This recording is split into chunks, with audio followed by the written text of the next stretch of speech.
Sa motive ngayon, tinitingnan natin personal dealings, tinitingnan natin yung pagiging politician niya at yung iba't ibang pang anggulo na may posibilidad na gamiting motive. It's not only against us, but it travesty on the morals of the good people of the province of Lanao del Sur.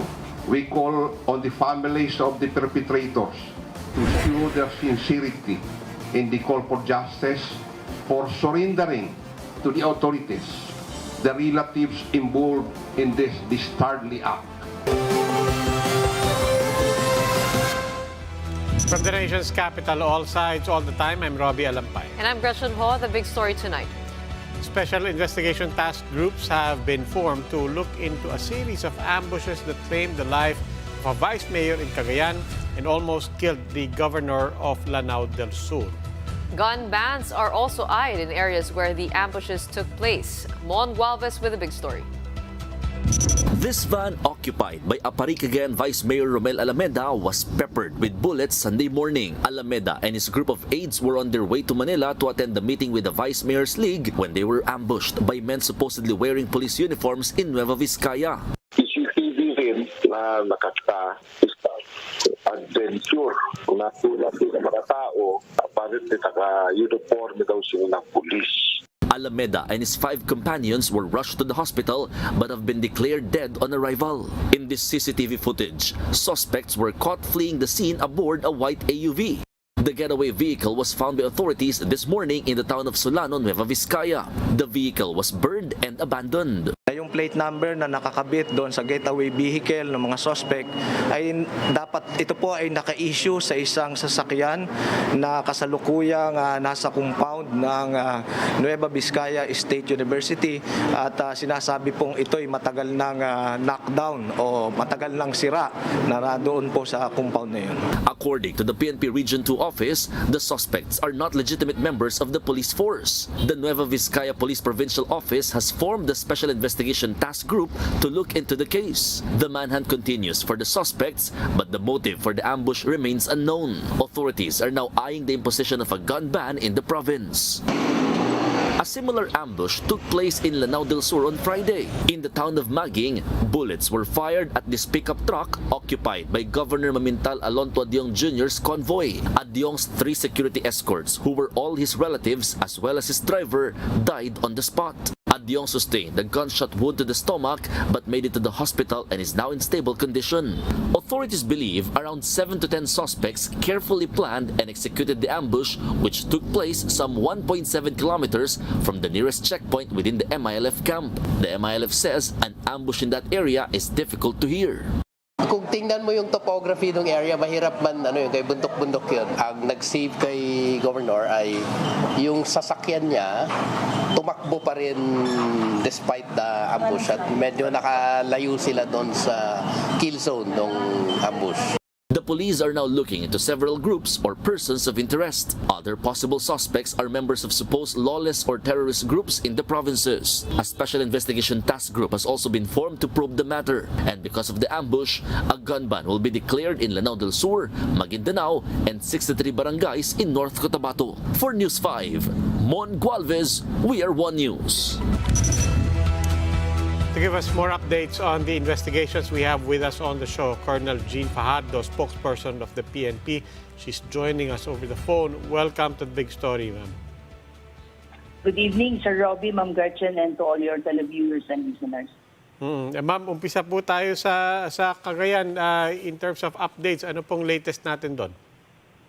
Doon po sa update po natin dyan sa kaso po ni Vice Mayor Alameda, yung pong na-recover po na sunog na Mitsubishi Adventure na pinaniniwalaan pong getaway vehicle po ng mga suspect ay natuklasan po na tampered at defaced po yung kanyang engine and chassis number. Subalit may na-leave pa rin po na chassis number at ito ngayon po ang ating magiging basihan at nakuha na rin po natin yung registered owner na po ito at kasalukuyan po ito ngayon po ang tinututukan ng ating SITG dyan po sa kaso po na yan.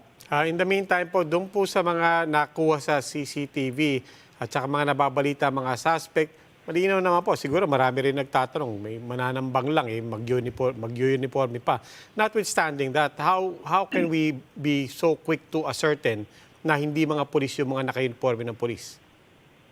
For one, Sir Roby, ay wala naman po ang gagawa na ganitong klase na krimen sa hanay po natin. But we are not totally discounting the possibility nga po. However, like we said in our earlier assessment po, ay ito po ay isang planado po na pagpaslang sa ating pong isang elected officials. At kasama po sa ginawa nilang pagpaplano ay maaaring ang pagsusuot po ng uniform po ng PNP to make it appear at the first instance po na sila ay nagtatagpo ng kanilang checkpoint dyan sa isang maliwanag na lugar na hindi sila basta-basta mapapansin at masisita. Ito po ngayon ang tinitignan nating anggulo kung bakit ito po ngayon ay bakit sila nagsuot ng mga uniform po ng pulis na nagkaroon po sila ng pagkakataon na makapaglatag po dito ng checkpoint sa dadaanan po nila Vice Mayor po. Dito naman po sa Lanao del Sur, sa Barm Region, meron pa po ba tayong mas malinaw na detalye kung ano po nangyari kay Governor Bombit Adyong Jr.? Maaari po bang rido yung dahilan? Isa pa rin po yan, Ma'am Gretchen, sa tinitingnan po natin. Subalit kanina nga po ay nagsagawa na po ng ocular inspection at reenactment po yung SITG para po sa kaso na po yan at muli po nilang tinignan yung kung saan po nangyari yung krimen. At nakakuha na rin po sila ng mga statements po ng mga surviving victim, pati na rin po ng ilang witnesses. At hindi po natin inaalis yung posibilidad na may kinalaman din po ito sa kanyang trabaho bilang elected officials at maging dun sa kanyang mga personal na dealings po. Subalit ayon naman po sa pamilya niya ay wala naman pong natatanggap na anumang banta sa kanyang buhay ang ating kagalang-galang na gobernador. But nonetheless, we are all looking at all possible angles po. Alright, meron pa po ba nag-express ng kanilang concern from the LGUs because we're seeing more and more of these shootings? Paano po kaya natin mapoprotektahan? Hindi lang po yung mga nakaupo sa pwesto, kundi pati na rin, I guess, the political landscape here in the Philippines when it comes to being able to access guns, gun violence. Ano po nga dagdag na security detail ang gagawin po natin pagkatapos po nito? Well, kanina nga po, Ma'am Gretchen, sa sinagawa nga po PNP Command Conference, ang ating pong Chief PNP, si Police General Rodolfo Azurin Jr., reminded our regional directors, our field commanders to make sure to closely coordinate and cooperate po sa kanilang mga LGUs, sa mga ating mga local chief executives para alamin po, although lagi naman po natin ginagawa yan yung ating coordination sa ating mga local government officials to make sure po na kung may mga security concerns po sila ay madali po nating ma-address. Kaya naman lalong-lalo nga po sa nangyari ito po dalawang insidente na ito ay mas lalo po tayo makikipag-coordinate sa kanila at alamin kung kailangan po silang bigyan po ng additional security, kung natatanggap po silang banta sa kanilang buhay ay ang PNP po ay handa pong i-provide kung ano man po yung security assistance na kailangan po nila. Okay, Colonel Fajardo, maraming salamat po. PNP spokesperson Jean Fajardo. A wreckage of a Cessna plane has been found scattered near the crater of Mayon volcano. Kamalig Mayor Caloy Baldo said this is the wreckage of the Cessna plane that went missing after taking off from Bicol International Airport last Saturday. The wreckage was found along the Anuling Gully of Mayon volcano. The Manila-bound plane was carrying a total of 4 people, 2 Australian passengers, a pilot, and a crew member. The Civil Aviation Authority is investigating the matter. After the break, several violent incidents have been reported in different parts of Mindanao over the past few days. We'll be discussing these incidents further with Professor Julkipli Wadi, Dean of the UP Institute of Islamic Studies. That and more when the big story returns. Keep it here on One News.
the big story here on One News.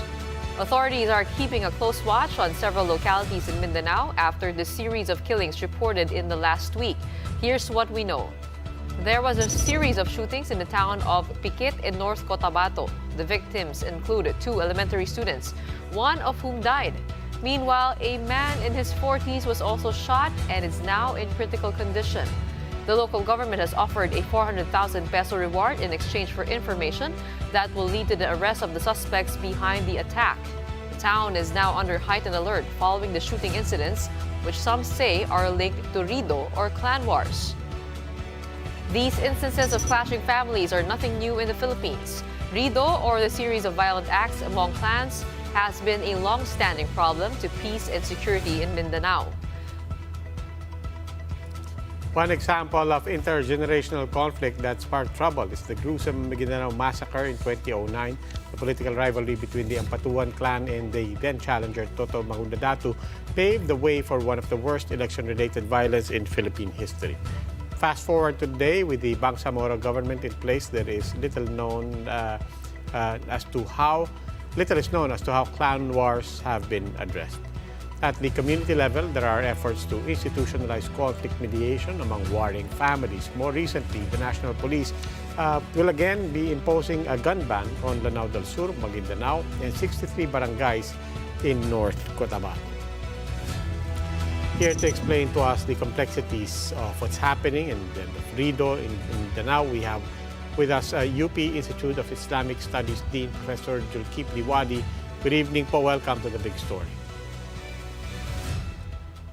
Hey, good evening, Robbie.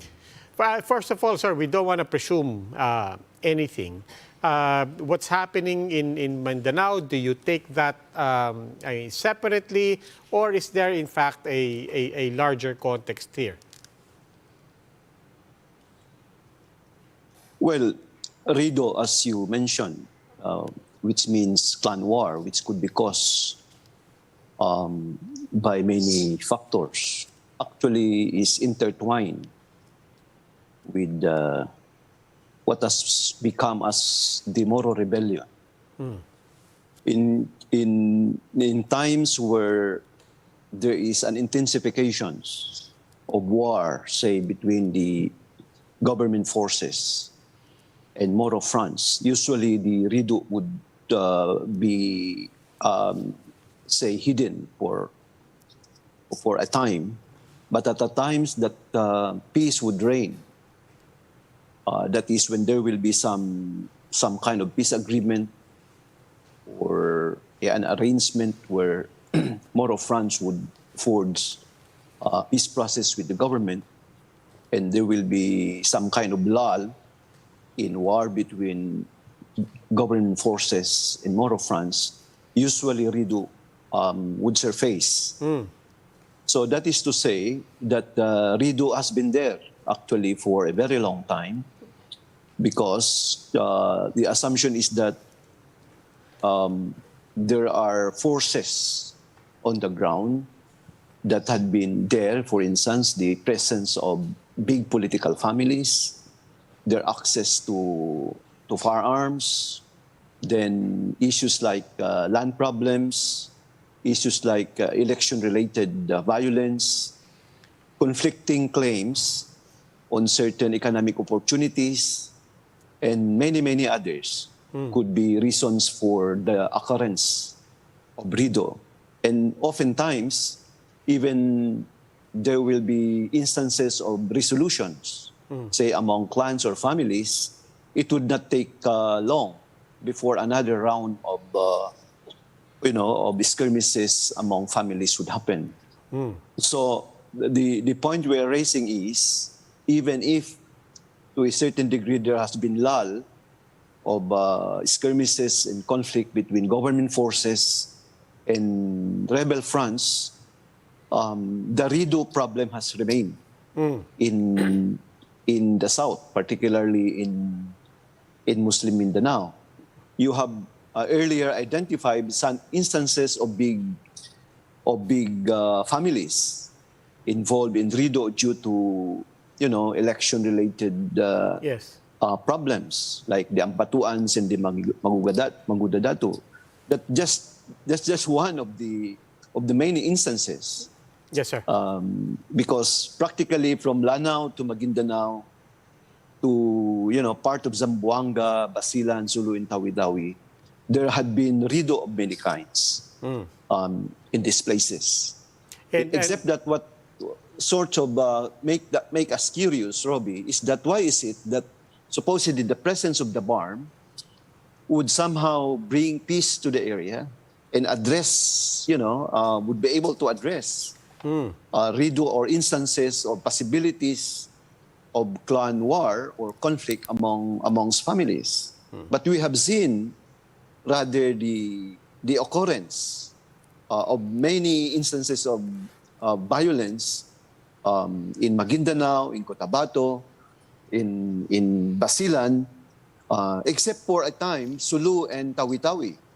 But Professor, You know, yun nga so, po yung, Professor, that's yeah. precisely what I wanted to ask you. You mentioned that in times of intense or intensification of some factor or some force or trend or phenomenon in the region that instigates, that can reignite rido. But right now, what's the context for that? As you said, if we talk about BARM, it is you would presume that this is headed towards a new era that will inspire peace, as well as probably still instigate some selfish, some self-interest. In the meantime, elections in the rest of the country is 2 years away. So what, if anything, might be the main context that's triggering rido right now, if this were in fact rido? That is in fact our question, Robbie. Why is it that with the establishment of the BARM, with the fact that some kind of arrangement, peaceful arrangement has been put in place, yet there is a resurgence of violence and what you refer to as rido in many areas? We could only assume, and we are not necessarily speculating on the case of the, attempt assassinations on Governor Adjong. But we are just making some assumption in terms of the fact that perhaps of the new arrangement that is the presence of the BARM and the entry of the MILF through the decommissioning into the fold of the law, some kind of a restructuring of forces, if you may, in both the urban and rural areas, where, say, families with rido that were not resolved may have been affected because of this rearrangement. Say, for instance, when some members of the MILF had to, lay down their firearms, therefore making the security in this period, in this time, quite distinct from the past.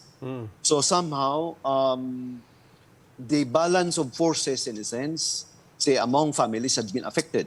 Okay. In the past, Robbie, usually there are what you call balance of powers among feuding families.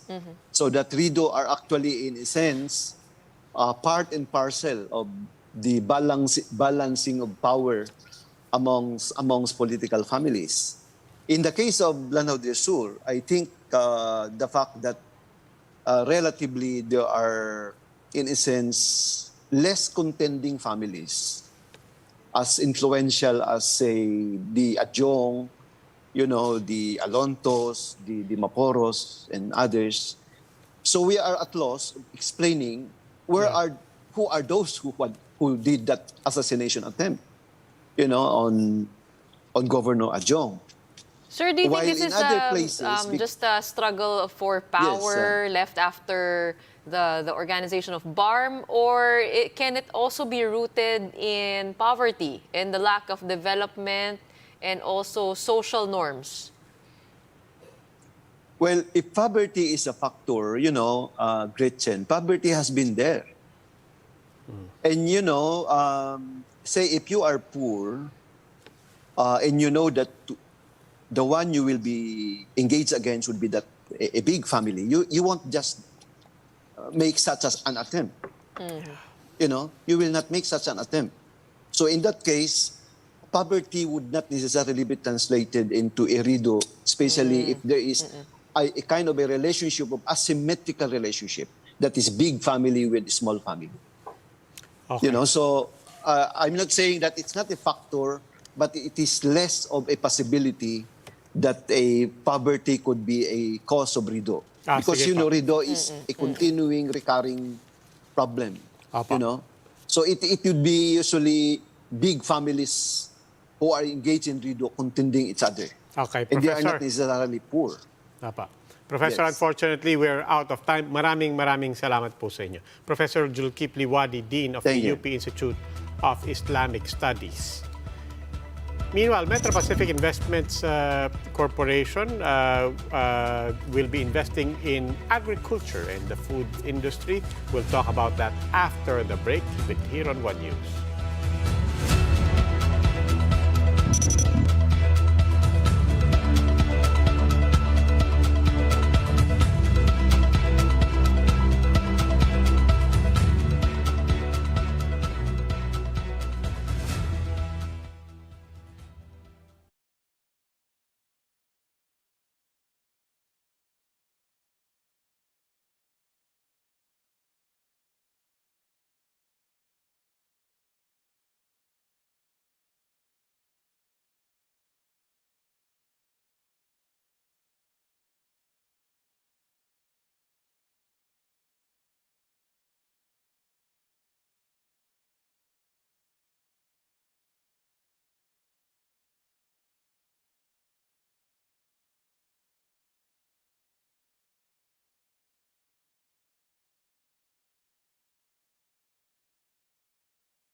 You're still watching The Big Story here on One News. A 50-year-old Filipina-American finished strong in one of the world's biggest race events while also raising funds along the way for children in need back in her hometown of Negros Occidental. Here's the inspiring story of Julie Oichiat.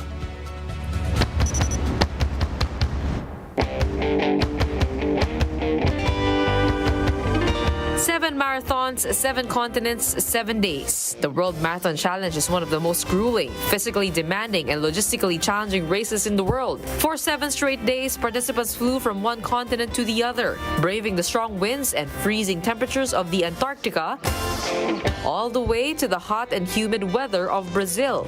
Among the pack of runners stood out Pinay Julie Oichiat, who carried the Philippine flag proudly with her as she started off an adventure of a lifetime. Sometimes you can't really see anything anymore. You just keep going, and I just want to raise the Philippine flag in Antarctica. And that was my goal, and I want to finish. I want to raise the flag.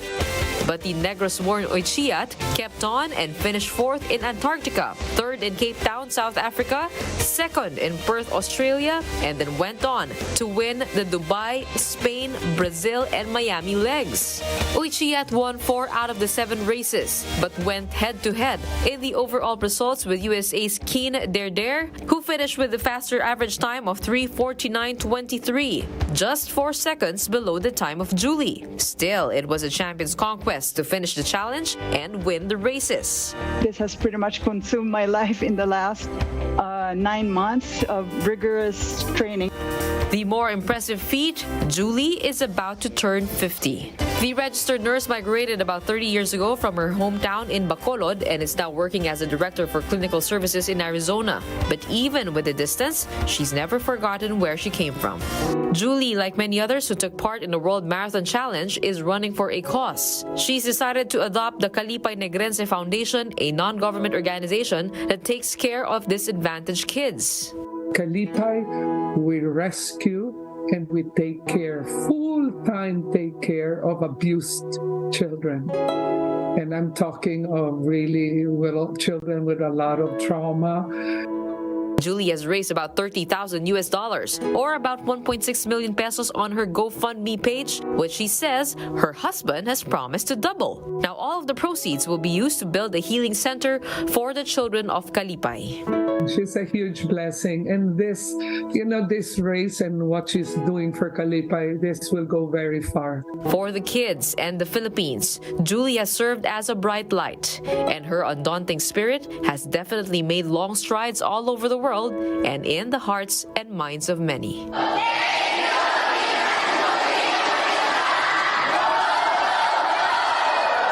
Having that strong mindset that you can do something and just make it happen. Mabuhay. Mabuhay. Yeah. Very proud. Gretchen Hall, We Are One News.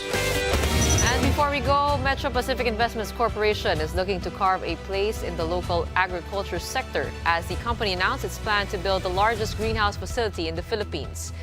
Dubbed Metro Pacific Fresh Farms, the 22-hectare property in San Rafael, Bulacan will produce yearly 1,600 metric tons of vegetables once the modern greenhouses are finished in 12 months. The greenhouse facility will use modern technology such as hydroponics and drip irrigation systems, which will result in a 90% reduction in water usage, a 90% reduction in land usage, and a 90 to 99% reduction in the use of fertilizers and pesticides.